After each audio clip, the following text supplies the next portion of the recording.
Smaller than the mainsail of an Olympic fin dinghy, but able to power Horonuku into the triple digits. The land speed power plant is explained by Tim Meldrum, Emirates Team New Zealand's mechanical engineer. The wing's the only thing speeding us up, it's the engine. It's very similar to an aeroplane or a glider. It's like you chopped off half a wing on one side and literally stick it on top of the craft. It's fundamentally, it's a wing section creating lift. We use the flap on the tail wing to change the main wing element's angle into the breeze to generate driving force. But the faster you go, the less of that you need because it's just going to create too much power. So by having a tail wing out the back, it acts a bit like a weather vane. So as the wind direction changes slightly, it just automatically self-trims and feathers to the wind. If we were to trim the wing with a conventional main sheet, it would take a lot of energy and a lot of focus from Glenn. We don't have stored energy on board, so with quite low energy input and without taking his hands off the steering wheel and concentrating on where he's going, he can, very easily trim the wing. The wing itself, Southern Spa's manufactured for us. We have to size the wing mostly optimised for its top speed. The size of our wing is 10 square metres, so that's smaller than the mainsail on an Olympic fin dinghy. And we're only allowed to push start by human beings, so we're trundling off pretty slowly to begin with. It's all about trying to ramp your acceleration curve all the way up through the speed range and climb up over that existing record of 203 k's an hour. It sounds easy to keep accelerating like that, but with the way that we encounter increasing resistance, Richard Jenkins did a very impressive job to put another 15 odd kilometres per hour on top of the record before that, and from what we know, that's a pretty big number in terms of a speed improvement, and it's going to be a really big mountain to climb to get above that 203 kilometres per hour mark. And while we've learnt a bit in testing here, we haven't had the luxury of travelling at those speed yet, so there's a lot of unknowns out there for us.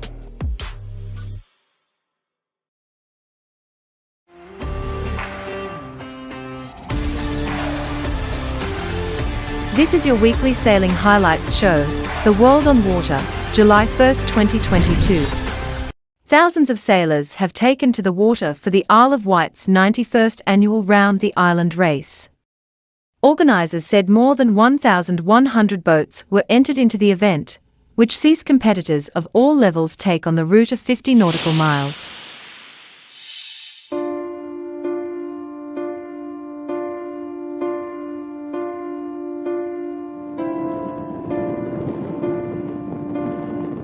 The Round the Island race is so special because it gets people on the water. It's a fantastic day out, it's really inclusive, everybody can come and have a go, and I think it's just a brilliant way of introducing people to our sport.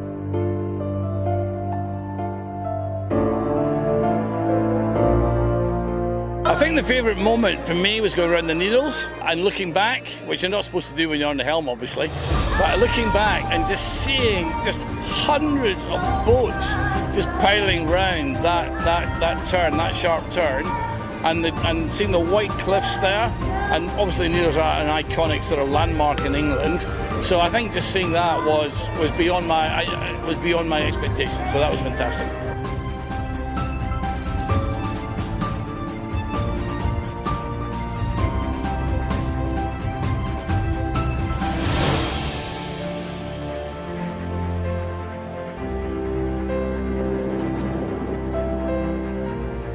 Today's adventures including lots of tacking going up to the Needles.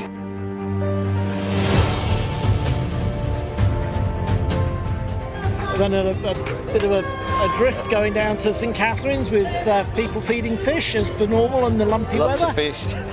And then we got the kite up going around Vendee and all the way up to Ryde Sands. Mainly windy, mainly really breezy for the majority of the race.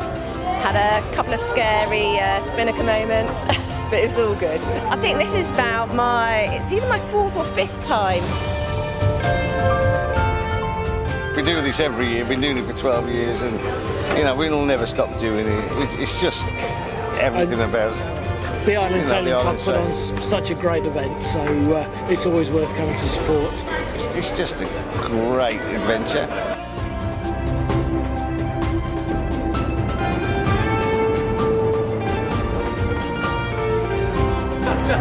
It's a very tactical race, and we always enjoy just coming back, seeing if you can do that a little bit better, and sometimes you do and sometimes you don't, and it's just great being with your friends and sailing and seeing everyone.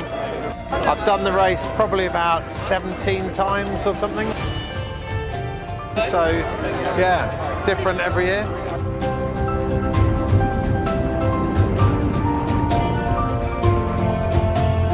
On dark and stormy, we had a pretty quick rounding. It's a very fresh day. We saw 20 knots plus some big waves around the back of the island. It's blue water, bright skies, water flying everywhere. It was a fantastic day out, it really was. To come home first and see the whole fleet behind you is a pretty cool experience.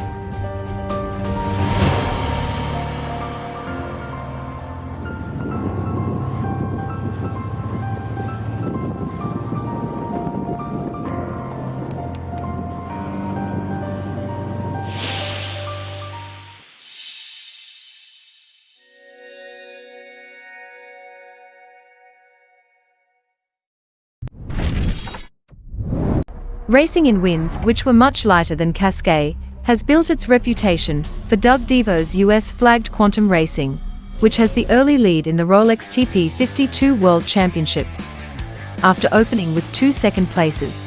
Welcome to Cascais in Portugal. It's the first day of the Rolex TP52 World Championship, Cascais 2022. Forecast is for 9 to 16 knots of breeze. Sled go on the water as champions. Quantum have won here twice before, and there's a number of boats which could win. It's going to be a great week, finishing with strong breezes, but it could be light to start with. It doesn't really affect us at all. I mean, you come here expecting breeze, and so you have to change that mentality. It's beautiful sailing conditions. We are prepared for every condition. We are not under pressure. The other guys are under pressure because we won 2 in 4 years. So we take it super easy and having fun on the water. It's the start of a long event. You'd probably put the favourites as Quantum and Platoon, and then maybe us and Sled as good chances also. So probably the underdogs slightly. I haven't been in that role too much lately, so I'm pretty pleased with that. So race 1, the breeze is 8 to 9 knots on the start line. It looks like the early right is good. We see Provezza and Gladiator out there in particular with an early lead, but it's the top third of the beat where the left comes in strong. Allegra, Value and Quantum all on that side. Round the top mark it's Allegra, Value, Quantum. Down the first round that stays the order. Then on the second beat, Quantum Racing get through Value, and at the finish line it's Allegra winning the first race of the World Championships, Quantum Racing in second and Value in third. Just a little bit more breeze for the start of the second race, maybe 10 knots, still flat water, and a good start from Quantum Racing. Phoenix are over the start line and have to recross, but at the top mark it's Quantum making good from that lead off the start line. They lead round the top mark with Sled in second and Platoon in third. But down the first run, Quantum Racing jibe off early. Sled stay right down the run and lead round through the leeward gate. And all the way to the finish, it's a win for Sled. Quantum Racing gets second, Platoon third. We were right in the mix, and of course with a penalty in this strong feet it's difficult just to fight back, but we didn't let us go and we were full of energy, and so we raced nicely in the second race, so we're happy. Luckily we managed to survive the day and had two second places, which is really good start. We came out there with the goal of getting to the last day with a chance to win, and we accomplished that today. So the standings after 3 races, Quantum Racing lead the World Championships on 4 points, Platoon in second on 8, Phoenix also on 8 and Sled on 9. That's it for the first day in Cascais at the Rolex TP52 World Championship. Quantum come away with the lead, 2 good second places, very close behind them, but it's going to be a long week It's only going to get windier.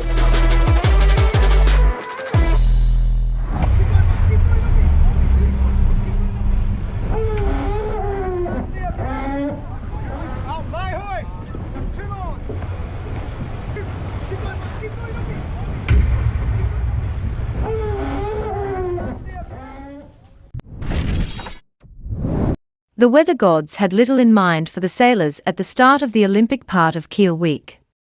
Because the sun hid for too long, the thermal easterly wind did not build up. We have the day 5 highlights. Spectacular sailing in perfect conditions today on the Kiel Fjord. The warm sunshine created the opportunity for a strong and stable sea breeze. The breeze blew nicely across the TV course, much to the delight of the Naca 17 and the IQ foilers, who put on a great show of high-speed racing. First real day of sailing for the Olympic classes, and a taste of what the Olympic sailing programme has in store for the coming years. Foiling is the magic word, where the water resistance of a whole boat is reduced to ski-sized runners that the catamarans or windsurfers use to glide across the water.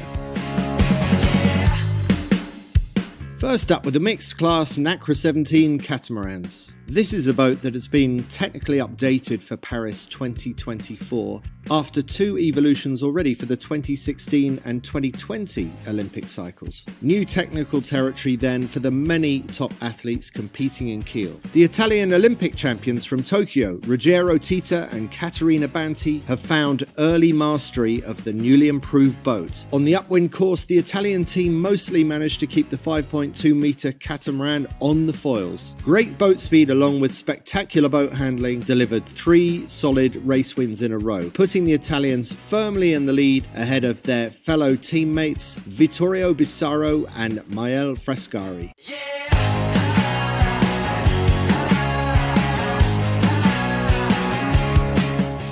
Behind the Italians, the reigning world champions John Gimpson and Anna Burnett also showed how to get the best out of this revised Naca 17 setup. With 4 of 12 qualifying races now completed before the medal race on Sunday, the British team is coming 3rd in the standings. The German Olympic bronze medalists from Tokyo, Paul Koloff and Elisa Stulema, put on a mixed performance when measured against this team's high expectations. Both high and low points alternated over the 4 races today, at the end of which the Germans find themselves in 8th place overall, with a clear gap already to the top. Pure action followed in the new Olympic class, the IQ foilers. Windsurfers gliding gracefully on foils above the surface of the water. Master of her profession is the German Lena Erdil from the Norddeutsche Regattaverein in Hamburg, who won all her races today. In the men's class, it is Sebastian Kördel, also from the NRV, who leads the field after 2 victories and 2 second places. Following this spectacular start to the Olympic programme today, sailing fans can look forward to watching the 49er FX skiff tomorrow, which will have its day in the spotlight of the media course at Kiel Week.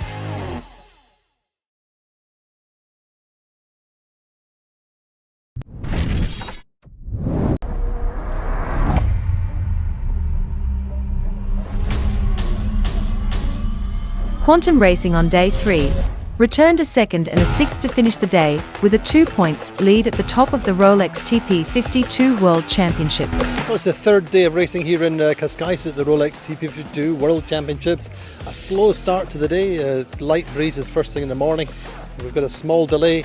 We should go racing later on in the afternoon. 8 to 9 knots of breeze, something like that, but still light, still waiting for the big winds. Looks that we will have wind, but later on, from 2 or 3, a kind of sea breeze coming from west, and we are planning to race, but quite late. In general, we have always the northwest, strong wind, big waves. It's not happening yet. Hoping for 2 races late in the day. I'd say best breeze between 3 and 5:30. Starts at say 2:45, 2:50, 6 to 8. Clock's right, hopefully 8 to 10, maybe 11 knots, 265, 270 by 5 o'clock.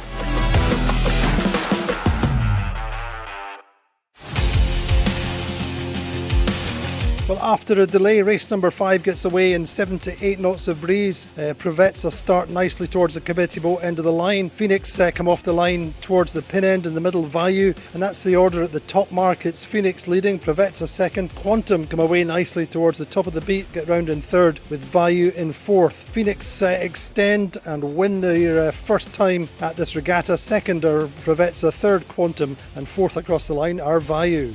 Second race, the breezes shifted more to the right, and off the start line, Allegra, Sled and Vayu are the first to that right side. That pays off round the top mark. Allegra leading from Vayu and Sled. Allegra jibe off, Quantum stay right down the first run and lose out. At the leeward gate, Phoenix impede Provezza and have to do turns, and that really does cost the team which won the previous race. So through the finish line, it's Allegra winning. Vayu get through Sled for second place. Sled get third. Quantum are down in sixth. Their consistency just wavering slightly, and Phoenix, that penalty turn costing them dearly. Our conclusion is we're still alive, right? You know, we're hanging onto that cliff by our fingernails, but there's a lot of racing to go. There's 4 more races. You got to race every race, and everyone's racing, you know, to win, and it's all wide open still. We had a stunning day, amazing racing, and it just sort of clicked today. Really nice, good racing, and we finally found some speed. We've been struggling a little bit. Yeah, well, we've been working with the Quantum guys. They've given us a lot of historical data. They've obviously got a lot, and they've brought us up to speed, and it's been invaluable to us. Standings after 6 races, will Quantum Racing lead on 18 points, Vayu second on 20 points, third our Platoon on 23 points. Well, we had to wait for the breeze today here at the Rolex TV52 World Championship. We got 2 good races away, 2 different winners, but as ever, really consistency has been key, and really they saw a number of teams having highs and lows today, but still got 2 days of racing left. Who's going to be the champions come Saturday? It's still wide open.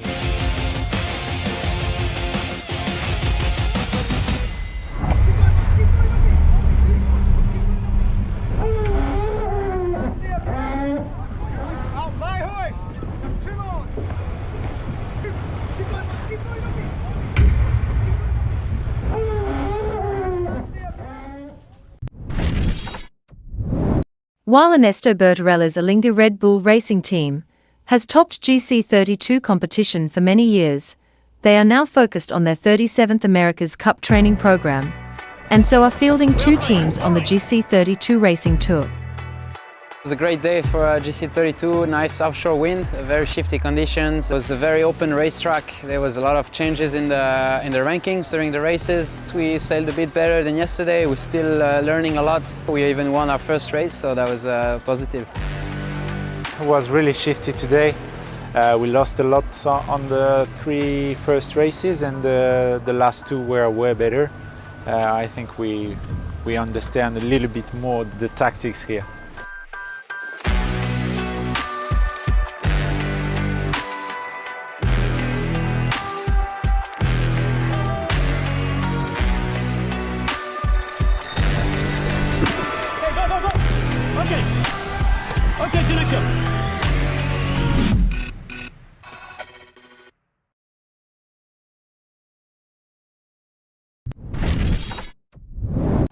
The winner of the 2022 Vendee Arctique race was Charlie Dalen, a Pivier, who signed his 2nd consecutive solo victory in this IMOCA season, and the rest of the podium was Jeremy Bayou with Cheryl, and Thomas Ruyant linked out.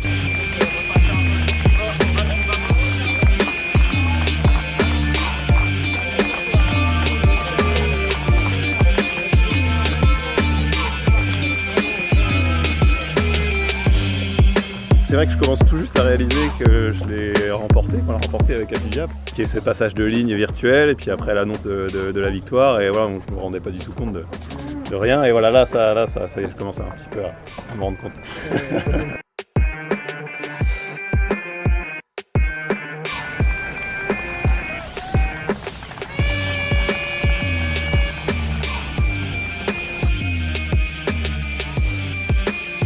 Les 4 jours de course, ça a été 4 jours intenses, quoi. Comme souvent avec Charlie et puis Thomas, on s'est pas beaucoup lâché, ça a été super intense, donc voilà, c'est vraiment ce qu'on vient chercher, et on l'a trouvé sur cette Vendee Arctique race. Bravo Jérémy, super, Merci. félicitations. Merci. Et donc l'accueil. c'est une belle course. Et puis après d'être sur le podium, Moi, c'est quelque chose dont je me lasserai jamais. J'aime bien le goût du champagne. Ce bateau-là aime bien le goût du champagne aussi.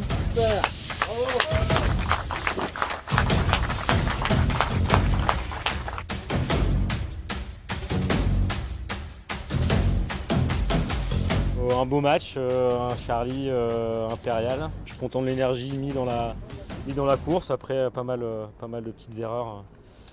Voilà, sur des petits points clés de la course. On va essayer d'encore progresser pour essayer de renouveler des arrivées en tête. C'est tout ce que je me souhaite, ce que je souhaite à l'équipe.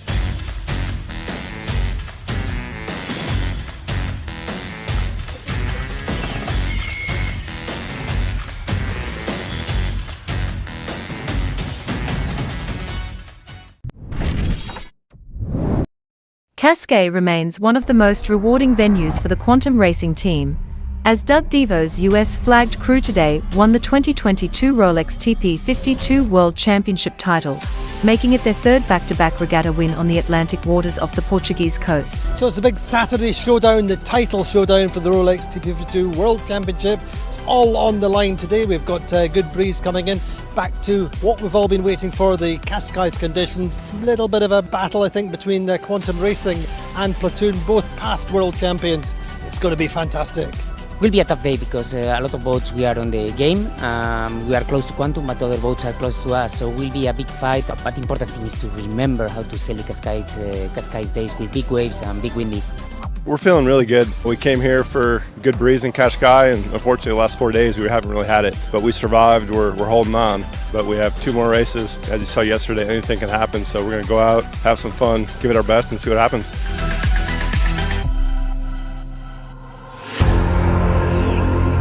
Race 9, the breeze is up. Cascais finally delivering 19 to 22 knots of wind on the start line from the northwest. The swell is building in a great climax to the regatta. Platoon look best off the start line, time on distance towards the pin end of the line. They are over the top of Quantum early on, but the race is to get to the right. It's a really typical Cascais race course. Quantum get inshore and get the pressure and the shift. They just turbocharge past Platoon and put Allegra in between them down the run, and the win is with the Quantum Racing, their first win of the regatta.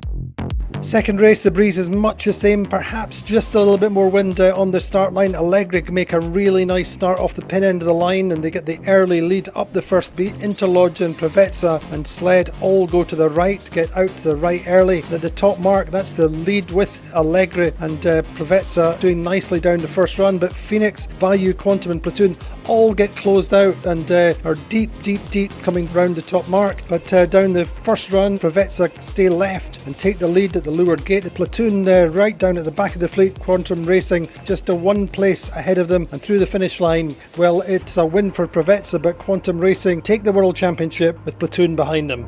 We got a couple of breaks in there to stay in the game. You know, we could have sailed better, and hats off to Quantum because they sailed fantastic. You kind of take the good with the bad, and you know, it's ironic because I'd say the previous 4 days we started really well, and today we didn't start great. We were probably a bit conservative. We all have right on the brain, but how you get there is the tricky part. And you'd give Allegra and Platoon high marks for just backing themselves there. Doug brings a different dynamic to the boat and to the team. To be able to share this with him is awesome. It just felt great to be on board. For many years, there would be world championships that I couldn't attend, and the team would sail and did well. But before the opportunity to be on the boat to sail in a championship, the Rolex Championship is just pretty special, and to win it's been fantastic. So the final standings: Quantum Racing win on 33 points. Second are Platoon on 40 points. Allegra on 41. Phoenix 42. Sled on 44 in fifth. The 52 Super Series standings after 2 regattas: Quantum Racing lead on 52 points, second are Platoon on 66 points, third are Phoenix on 69 and Allegra fourth on 84. So in the end, a great week's racing here in Cascais. Light winds for most of the week and a big finale, 20-25 knot breezes on the final day. Quantum Racing coming out on top, but it's been a fantastic week, and for sure we're going to be coming back to Cascais.